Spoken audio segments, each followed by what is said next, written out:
مان رہے ہیں جزاک اللہ تعالیٰ کے نام سے تنہا عبادت کی لائف ہے. یہاں پر میں چیز کی گواہی دیتے ہیں کہ محمد صلی اللہ علیہ وسلم کے آخری نبی اور رسول ہیں. الحمدللہ ہمارا رمضان سے اس کا جو سفر چل رہا ہے وہ اللہ تعالیٰ کے احسان کے صدقے اور آپ لوگوں کی دعاؤں کے صدقے بہت اچھا چل رہا ہے. آپ کے سوالات بھی مجھے بہت متاثر کر رہے ہیں اور آپ کی وہ ساری چیزیں بھی متاثر کر رہی ہیں جس سے یہ اندازہ ہو رہا ہے کہ آپ بہت زیادہ انوالو ہیں. اسی وجہ سے میری کوشش ہوتی ہے کہ جتنی بھی میری مصروفیت ہو جہاں پر بھی میں موجود ہوں میں لیکچر کے سلسلے کو کم نہ ہونے دوں بلکہ اس لیے میں اضافی اللہ تعالیٰ سے دعا کرتا ہوں بڑھا کے کہ یا اللہ یہ سلسلہ جو ہم نے شروع کیا ہے جو نصیب کی جب تو جاری رہے اس سے آگے جس طرح سے جس چیز کی محنت ہوتی ہے وہ اس طرح سے اس کو لے کر جائے گا. ہم آج کے ٹاپک پر آ جاتے ہیں. درمیان میں کسی دن میں یہ بھی سوچتا ہوں کہ میں تھوڑا سا وقت نکال کر جتنے سارے ٹاپکس ہیں ان کو ریوائز بھی کر دوں گا تاکہ ہمیں یہ بھی پتہ چل جائے کہ ہمیں اس میں سے کس طرح سے چیزیں حاصل کرنی تھیں اور کس طرح سے میں حاصل کر دوں. آج کا جو ٹاپک اٹھایا ہے میں نے وہ ہے رول آف حلال ڈائٹ، یعنی کہ حلال اور حرام کا جو ہمارا کانسیپٹ ہے اس کو دیکھنا کہ اس کا کتنا زیادہ رول ہے ہماری لائف کے اندر. میں اس کو تھوڑا سا وضاحت کرتا ہوں. سورہ بقرہ کی جس آیت کو میں نے لیا ہے اس کی وضاحت کے لیے وہ ہے آیت نمبر 173. اللہ تعالیٰ فرماتے ہیں اے ایمان والو جو پاکیزہ چیزیں ہم نے تمہیں دے رکھی ہیں انہیں ہی کھاؤ پیو اور اللہ تعالیٰ کا شکر کرو اگر تم خاص اسی کی عبادت کرتے ہو. آگے اللہ تعالیٰ اور کسی بیان کرتے ہیں لیکن ہمارا یہ مقصد پورا ہو گیا کہ جو ہم حلال چیزوں کو یہاں پر ڈسکس کرنا چاہ رہے ہیں. حضرت صلی اللہ علیہ وسلم نے فرمایا رزق حلال کی تلاش فرض کی عبادت کے بعد سب سے بڑا فریضہ ہے.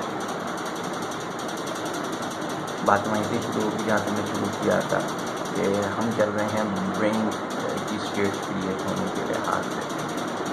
تو جو آپ کھاتے ہو وہ آپ نے دیکھا ہوگا جو بایو کیمسٹری جانتے ہیں وہ اس چیز کو جانتے ہیں کہ خوراک ہمارے جسم میں کس طرح سے ایبزارب ہوتی ہے. گلوکوز ہو گیا، کاربوہائیڈریٹس ہو گئے، آپ کا الیکٹرولائٹس ہو گیا، وہ تمام ان ڈائٹ میں سے نکلتے ہیں اور وہ آپ کے جسم کا پارٹ بنتے ہیں. اب یہ اس سے آپ کے ہارمون کریٹ ہوتے ہیں، اس سے آپ کی برین کی اسٹیٹ کریٹ ہوتی ہے.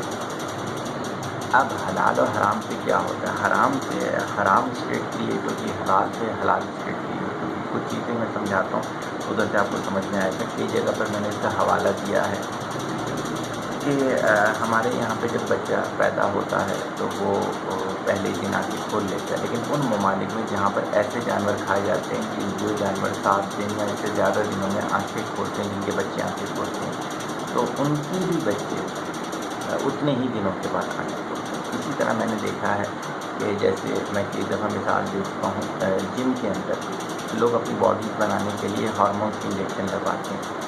اب اس انجیکشن کی وجہ سے ان جانوروں والی ان کے اندر خصوصیات آ جاتی ہیں. جیسے وہ بڑا عجیب لگ رہا ہے مجھے بولتے ہوئے، لیکن میں نے دیکھا ہے پاکستان سے باہر جو ایسے جانور کا گوشت کھاتے ہیں جو کہ حرام ہے تو وہ اپنی اولاد کے ساتھ بھی حرام کام کر دیتے ہیں. ہمارے پاس ایک ایسی کئی دفعہ کمپلین کی گئی انہیں آ کر.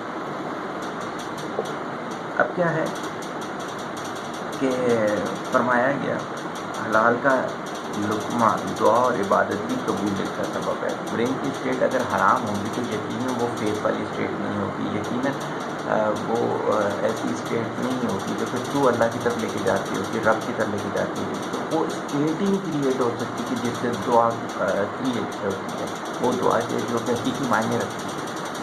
لہٰذا اس سے ایسی ہی اسٹیٹ کی کریٹ ہوتی جو کہ دھوکے والی اسٹیٹ ہوتی اور دھوکے والی دعا تو کبھی قبول ہی نہیں ہوتی. کہ فرمائے کہ حرام کا لقمہ تو عدم قبولیت کا سبب بنے گا اور حقیقت ہے. آپ کو پتہ ہوگا کئی دفعہ آپ ڈاکٹر کے پاس جاتے ہیں، ڈاکٹر کہتے ہیں یار آپ نے ایسا کوئی خوراک کھا لی جیسے بیکٹیریا آپ کے پیٹ میں چلا گیا اور ڈائریا ہو گیا، آپ کو یا پھر آپ کو کوئی بھی ٹائیفائڈ ہو گیا، کیا اس کے علاوہ ہم نے کوئی ایسے انسٹرومنٹ آپ نے یوز کر لیا جس کی وجہ سے ہیپاٹائٹس سی کا وائرس جو ہے وہ ایکٹیو ہو گیا۔ اب دیکھیں ہماری خوراک کیونکہ حرام حلال کا ہم خیال نہیں رکھ رہے ہیں، تو کہ کیسے واقعات آنا شروع ہو گئے، چکن گونیا، نکلیریا، ڈینگی، اس طرح کی بیماریاں جو کہ پہلے عام نہیں تھیں لیکن اب اس طرح ہمارے اس میں عام ہونا شروع ہو گئی۔ اسی طرح سے اگر میں ایک اور آپ کو بات بتاؤں کہ ہمارے ایک ساتھی تھے، نعیم بھائی نام تھا ان کا، الیکٹریشین کا کام کیا کرتے تھے لیکن بے انتہا حلال حرام کا خیال کرتے تھے۔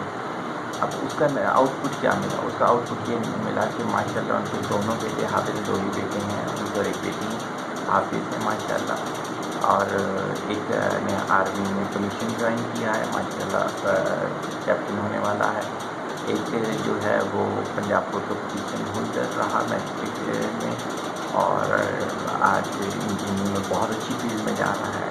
یہ وہ حلال خوراک، اسی کے اگینسٹ میں ایسے لوگوں کو بھی جانتا ہوں جنہوں نے حلال حرام کا خیال نہیں کیا اور آج ان کے بچے جو ہیں وہ کام کر رہے ہیں جو کہ نہیں کیا کرتے ہیں۔ جیسے میرے کو ایک مثال ذہن میں آ رہی ہے کہ میرا فرینڈ تھا، اس نے CA کیا، چارٹر اکاؤنٹنسی کا کورس کیا، تو میں نے کہا یار آپ لوگ بھی آپ کی فیلڈ کیا ہے، آپ کیا کام کرتے ہیں؟ کہتے ہیں کہ ہم جو ہیں وہ کمپنیوں کو بتاتے ہیں کہ ٹیکس چوری کیسے کی جاتی ہے۔ میں نے کہا یہ تو حرام کام ہے، یہ تو نہیں کرنا چاہیے۔ کہتے نہیں سر یہ سارے ہی کرتے ہیں۔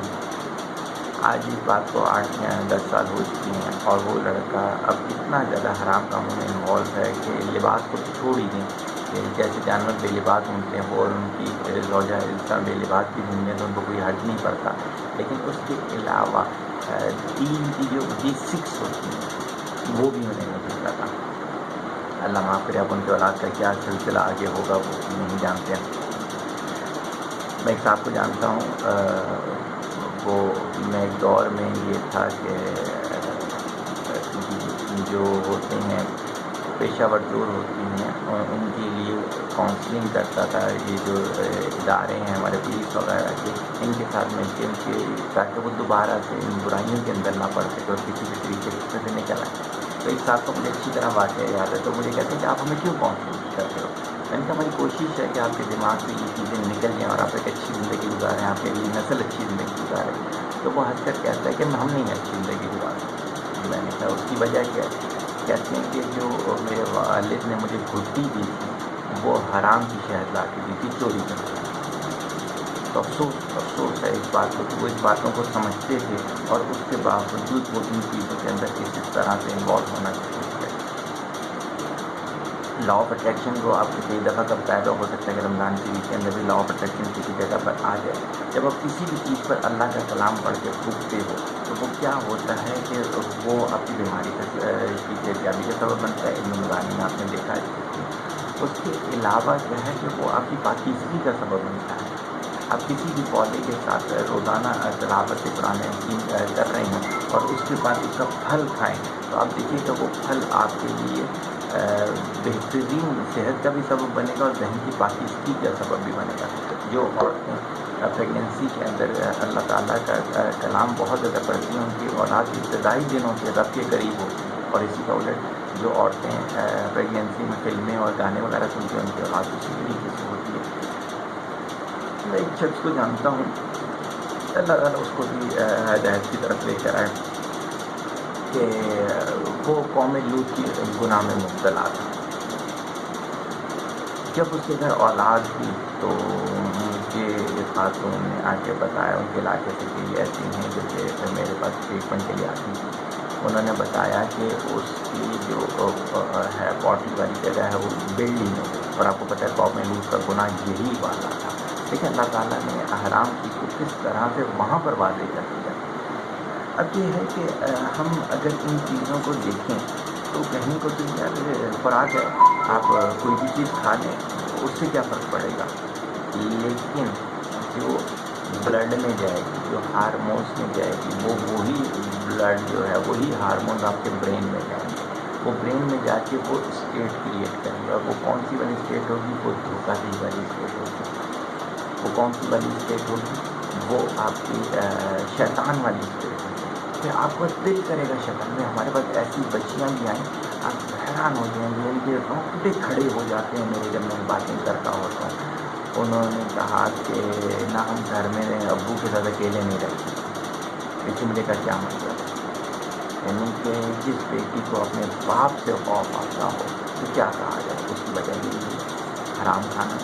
حرام کھائیں گے تو شیطانیت آئے گی. مجھے ایک لڑکے نے یونیورسٹی کے آ کے بتایا کہ ہمارا اتنا گندا دماغ ہو چکا ہے کہ ہم اپنے گھر میں نہیں رہ سکتے, ہم اپنی بہنوں کو ماں کو نہیں دیکھ سکتے. وجہ کیا ہے؟ حالانکہ ہماری تو تربیت اس قسم کی تھی کہ ہم دوسروں کی بہن بیٹیوں کا خیال کرنے والے ہیں. وجہ کیا ہے؟ حلال حرام. اگر آپ نے حرام اپنے اندر ڈالا ہوا ہے تو جو برین کا سگنل ہے, آپ اپنی ٹی وی پہ دیکھیں گے کہ یہ گناہ والے بچوں کے, معصوم بچوں کے گناہ والے کیوں کیسز بڑھ گئے. اس کی وجہ یہ ہے کہ وہاں پر حلال حرام کا تصور ختم ہوتا چلا جا رہا ہے. ہم نے تو صرف یہ سوچا کہ پیٹ کی آگ بجھانی ہوتی ہے. ہم نے یہ سوچا کہ یہ پیسہ کمانا ہے, ہمیں اس سے کیا ہے کہ ہم حلال کا نیچے سے جائے گا, ہم کمپنیوں کے ٹیکس چوری کو کرنا ہے سکھائیں. ہمیں اس سے کیا ہے کہ وہ شراب بیچیں, ہمیں اس سے کیا ہے وہ سودی کاروبار کرتے ہیں, ہمیں اس سے کیا ہے کہ وہ کوئی جسم فروشی کا اڈا چلاتے ہیں. ہمیں فرق پڑتا ہے. کیا پڑتا ہے فرق؟ کہ ہماری بھی وہی کیفیت ہے. ایسے بہت سارے لوگ ہمارے پاس آئے اور انہوں نے ہمیں بتایا کہ پہلے ہم ایسے نہیں تھے, پھر ہم نے کسی جگہ پہ کمپرومائز کر دیا. فار ایگزامپل ہماری 30,000 تنخواہ تھی, دوسری جگہ 40,000 45,000 تنخواہ مل رہی تھی, ہم ادھر چلے گئے. ہم نے یہ نہ سوچا کہ ہم نے کہا بھائی ہمیں تو اپنی محنت کا ملے گا. ایسا نہیں ہوتا. ہمیں اس چیز کو بہت دیکھنا پڑتا ہے کہ حلال اور حرام کیا ہے. ہمیں وہ گیدرنگ جو ہے وہ چھوڑنی پڑتی ہے جہاں پہ حرام گفتگو ہوتی ہے, حرام کام ہوتی ہیں. ہمیں وہ ساری جو ہیں عادات چھوڑنی پڑتی ہیں. ہمیں ٹی وی کے ان پروگراموں سے احتیاط کرنی پڑتی ہے جو حلال اور حرام کا تصور ذہن سے نکال دیتے ہیں. تو ہماری یہ کوشش ہے کہ ہم حلال اور حرام کی تمیز سیکھیں. نہ صرف خوراک کے اندر, یہ دیکھنے میں تو خوراک کی حد تک لگ رہا ہے, لیکن معاملات کے اندر جیسے میں نے آپ کو بتایا کہ آپ نوکری کی جگہ کر رہے ہیں, وہاں نوکری کرنا حلال ہے حرام ہے.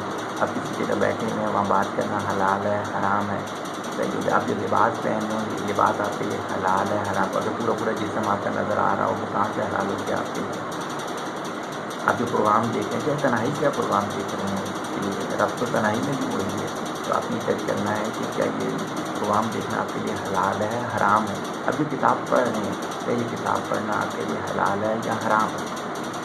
ان تمام چیزوں کے اندر, ان تمام احکامات و معاملات کے اندر آپ نے حلال و حرام کو تلاش کرنا. ابھی تو میں نے چند مثالیں کی کہ حرام کیا کس طرح کا ہے, وہ آپ کے ذریعے کیا کیا کچھ آپ سے کرائے گا, وہ آپ کی اگلی نسل سے کیا کیا کچھ کرائے گا. تصور کریں تو آپ بھی ہل جائیں گے. تنہائی میں کبھی بیٹھ کے, کبھی مغرب عشاء کی نماز کے بعد بیٹھ کے ان چیزوں کو سوچیں کہ آپ نے ایک کسی کو جھوٹ بول کے آپ نے چیز بیچی اور وہ والا پیسہ آیا, اور ایک آپ نے مزدوری کی اور وہ والا پیسہ کمایا. دونوں پیسوں میں بہت فرق ہوتا ہے. نہیں دیکھی تو میں نے اپنی مثال دی, گنے چنے پیسے رکھنے والے مثال, لیکن کیا انہوں نے دنیا اور آخرت دونوں بنا لیا. ایسے میں بہت سارے لوگوں کو جانتا ہوں کہ کبھی ایسا نہیں ہوا اضافی پیسے کیے یہ جائز بن رہا ہے. ہمارے ایک دفعہ موبائل کا تھا, ہمیں یہ کسی نے بتایا کہ موبائل ہیٹ اپ ہوگا, تو ہم نے اپنے کلائنٹ سے کہا کہ آپ کا کام کم ہے, ہمارا موبائل کا زیادہ ہے تو آپ لے لیں. کہتے آپ کیوں دے رہے ہیں؟ میں نے کہا یار یہ ہیٹ اپ ہو جاتا ہے. کہتے پھر میں تو نہیں دوں گا. پھر آپ نہ لیں. جب فون بند ہوا تو میرے پاس جو میری ٹیم بیٹھی ہوئی تھی, کہتے اس طرح سے آپ سے کوئی بھی موبائل نہیں لے گا. میں نے کہا نہ لے کوئی بھی موبائل. میں حرام کام کیوں کروں, جھوٹ بول کے کیوں چیز کو لے کر. اللہ کا شکر آپ یقین کیجیے گا وہ موبائل جو ہے میرے لیے باعث برکت رہا, اور میں نے تو 2.5 سال وہ موبائل اپنے پاس رکھا, میرے کو کوئی پریشانی نہیں ہوئی. ٹیسٹ آف فائر میک فائن کی اللہ تعالیٰ آزماتا ہے اور اس کے بعد کا اجر دیتا ہے. حرام کا جتنا بھی پیسہ ہو, جتنا بھی جسم ہو, وہ دیکھنے میں ہی زیادہ لگ رہا ہوتا ہے اور وہ اتنا ہی پھر نقصان دیتے جاتا ہے. لیکن کیا ہے, یہ بات سمجھ لیجیے. میرا پہلا لیکچر اور دوسرا لیکچر ضرور ذہن میں رکھیے گا کہ قرآن کا حق ادا کریں اور ایمان کی اسٹیٹ کریٹ کریں. اگر یہ اسٹیٹ کریٹ نہیں کریں گے تو آپ ان کے شر بڑھتا چلا جا رہا ہے اور آپ بھی اسی حرام کام کو پھر جائز سمجھنا شروع کر دیں گے اور پھر آپ بھی وہ جانوروں والے سارے کام کر رہے ہوں گے کہ جو جانور کر رہے ہوتے ہیں اور آپ کو سمجھ ہی نہیں آئے گا. دیکھیے ایک سزا یہ بھی ہے اللہ تعالیٰ کی طرف سے, اللہ تعالیٰ اس سے سمجھ لے لیتا. میں آخر میں دوبارہ دہرا دیتا ہوں قرآن آیات اور حدیث اور اس کو مائنڈ اپ کرتا ہوں. اللہ تعالیٰ سورہ بقرہ کی آیت نمبر 173 میں فرماتے ہیں, اے ایمان والوں جو پاکیزہ چیزیں ہم نے تمہیں دے رکھی ہیں انہیں ہی کھاؤ اور اللہ تعالیٰ کا شکر کرو. اگر تم آج کسی کی عبادت کرتے ہو, اگر حرام چیز کے ساتھ, جیسے فرمایا گیا آج علی تعالیٰ نے کسی موقع پر فرمایا تھا, شطرنج کھیلنے کے بعد نماز کے لیے کھڑے ہونے والا شخص ایسی ہے جیسے گندی پیپ میں غسل کر کے کوئی نماز پڑھے. تو آپ حرام کام کے ساتھ لاکھ عبادتیں کریں, لاکھ عبادتیں کریں. ظاہراً میرے دل یہی کہتا ہے کہ وہ ایسا ہی ہے جیسا فرمایا گیا, بے انتہا نہیں ہے. حضور صلی اللہ علیہ وسلم نے فرمایا رزق حلال کی تلاش فرض عبادت کا سب سے بڑا فریضہ, فرض کے قریب لے گئے. اور آپ کو انشاءاللہ کسی لیکچر میں ہم فرض کی اہمیت سمجھائیں گے تو آپ کو سمجھ میں آئے گا کہ حدیث سے کتنی زیادہ اٹیچ ہے. اللہ تعالیٰ سے دعا ہے کہ اللہ تعالیٰ آپ کو اور ہمیں یہ توفیق عطا فرمائے, ہم رزق حلال کی تلاش کریں, رزق حلال خود کھائیں, رزق حلال اپنی اولاد کو کھلائیں, رزق حلال اپنے ارد گرد لوگوں کو کھلائیں, رزق حلال کھانے کی لوگوں کی تلقین کریں. اور جو خدا نہ خاصا کسی طریقے سے حرام کام کی طرف چلے گئے ہیں کوشش کر کے ان کو بھی حلال کی طرف سے کریں. طالب دعا محتاج دعا.